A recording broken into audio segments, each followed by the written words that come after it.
Welcome to B.A.L, Building Athletic Lifestyles. I'm Neil. This is part 2 of the Fundamentals series. If you missed part 1, there is a link down below where you can find that other video. Make sure to watch that one first before you come across to this one. We are building on them brick by brick, so try to watch them in order if you can. So today we're going through efforts and goals. Much like last time, I've broken it down here on the right hand side for you. We'll be going through it together, so don't worry about my illegible handwriting. That hasn't improved since the last video. Efforts and goals, so I've split it in two here. So you've got the effort, the exertion. Are you actually working hard enough to make enough of a change? And also then we've got the goals themselves. So are you working smart enough? You can do all the hard work you like, but if you're working in the wrong direction, you're not going to end up in the right place. A good analogy for you to think about it is it's like running a race. Working hard enough is, are you going to make it to the end of the race? And working smart enough, setting the goals, is actually, do you know where the end finish line is? Effort and exertion, so broken it down into a couple of bits here. This is essentially, are you working hard enough to create a change? If you're not pushing yourself enough, your body doesn't adapt to it, and then we actually don't end up making that change you're looking for. Reps and weight, so are you actually working hard enough? Are you pushing yourself enough? The good system to use is reps in the tank. So if you're pushing for 10 reps in a set, if you finish that set and you maybe feel like you had 4, 5 or 6 reps left in the tank by the end of that, you could have kept on going. Might not be enough of a challenge for you, so either you bump the weight up or you actually aim for a higher rep range. If you're sticking with the same rep range, then you just bring the weight up to accommodate again. Tied into that as well is the failure aspect. So should you be training to failure on each and every set? Probably not. Particularly starting off, I would encourage you not to, because we want to make sure that we've got the movement patterns, we're working safely, bringing it back down to that first rung, sustainability and adherence. Safety is a huge part of that. If you're training to failure, usually there's a breakdown in form in there as well, and that risk of injury can get a little bit higher. As well with certain movements, if you're training to failure, things like a bench press, you're under a bar, things like squats as well. Again, same, if you're not used to that position, it can be quite dangerous to then hit that eject button. You can always use the assistance of a spotter or something like that. So I'd encourage not to work to failure to start off with, but actually to try and aim for 2 or 3 reps left in the tank in each and every set. So say you're aiming for 10, you finish that set of 10, you probably had 2 or 3 left. Yeah, you could have pushed if you needed to. If you had to, you could have gone to 12 or 13. The only time you should go to failure is the last set of a working muscle group. So say you've been doing a lot of chest exercises, the very last exercise you do on chest, that one you can push to failure. One thing I should say about failure as well, it's not just until you can no longer move the weight, it's also if your form breaks down. So say you're doing something like a cable chest fly as your finisher for your chest, you keep going until either your form breaks down or you can no longer complete the rep. One thing I just want to reiterate there though is that I'd encourage, if you're very fresh into the gym, you're new into it, to actually always work to that 2 or 3 reps left in the tank, but making sure it's not more than that. The study that actually Jeff mentions in one of his videos, I'll pop a link down below, actually shows that some people can leave as much as 8, 9, 10 reps left in the tank. You've already done the hard part, you're already at the gym. That was the step 1, get in the door. So once you're actually there, make sure you're putting in enough work to make a change to end up where you actually wanted to. Good, so now you're working hard enough, now you've got to make sure you're working smart enough. So that's where we come across to the goals themselves. So there's a few questions here that you should be asking yourself, and we'll go through them in a step-by-step order. What do you want to achieve? What's the goal? What's the aim? One thing I would say is try and be as specific as possible about what you want to achieve. It can be very easy to be quite fluffy about this and say, oh, I want to get fitter. What does that mean?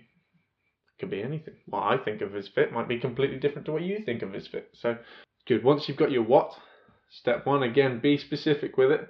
That's when you come across to your why. Now this is such a simple little 3-letter word, such a simple one to ask, but it's actually a really hard one to answer. It's very popular at the moment, find your why and everything like that, but there's power in that as well.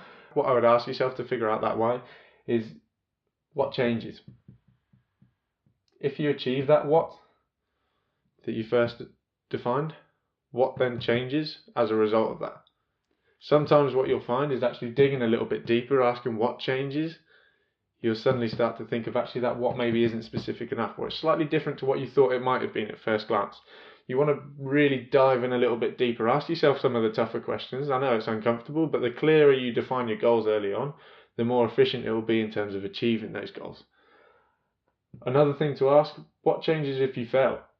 It's not just a case of if you succeed, hopefully you do succeed, but if you fail, what changes then? Failure is not a bad thing, it's a learning process along the way. but being aware of how that impacts your goal. Is your goal tied to a black and white yes or no by the end of it? The other part of that why is, what does it actually mean to you? What's going to get you out of bed on those days when you got something programmed in that you just look at in the morning, you're tired, don't really want to do it, and you look at it and you go, oh God, nah. You know what, that's the last thing I want to do today. It's easy to go to the gym when you're motivated, when progress is coming along, you're feeling fresh, everything's going well, you've slept well, you're eating well, perfect. That's when it's easy to go to the gym. It's when it's on the days, and we all have them, it's the days you don't want to go, you're not feeling motivated. Those are the days where you've got to have that why. What does it mean to you? How much does it mean to you? If you care about it enough, if you've got that clear defined goal, from there, that'll get you through those days, those little hiccups where maybe you might have slipped before. If you don't know that why, those will be the days where you go, you know what, not today, don't fancy it. Good, so next, you've got your what, you've got your why, now it's the how. How do you know you've actually made it? Some goals are really easy to define, they're very clear in a sense of they're black and white. Did you win or lose? Did you hit the number? Did you not hit the number? Other goals can be a bit more general. That's where you have to be a bit more specific. So if we go back to, like I was saying before, about being fit, my idea of fit, probably very different to some other people's idea of fit. So how do you know when you are fit? If you leave it to how I feel, that's an emotion, it's subjective, it'll change day to day as well. It's impacted by a number of other factors too. So you've got to be really clear in understanding when you've actually achieved your goal. How do you know when you've made it or you've not made it?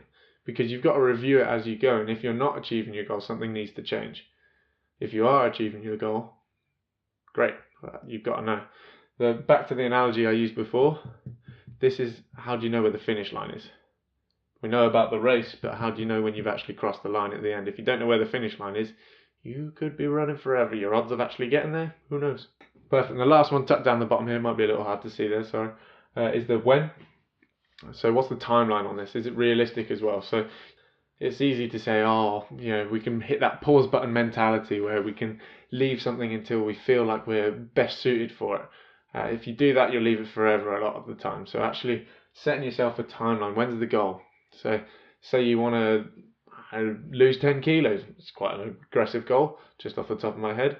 But say that's your goal, then when do you want to lose that by? If you say in 4 weeks, that's looking a little less realistic, particularly if you're working 50 hours a week and you've got 2 kids.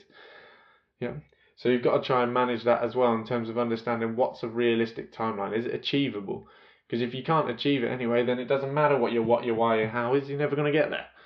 Or you'll get there at a different time. That comes back to have you actually succeeded or failed.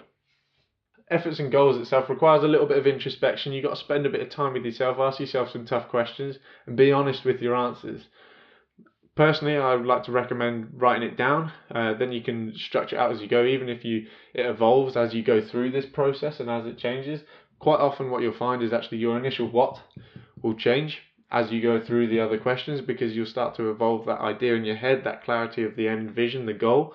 Once you have that goal, it's a lot easier to then program for it. Just to clarify as well, sustainability and adherence does come before this, because you could be working really hard, a really clear goal, but if you can only do it for 2 weeks before you get injured, you're not going to make it towards that goal. Good, that's brick number 2 done. Next one, progression.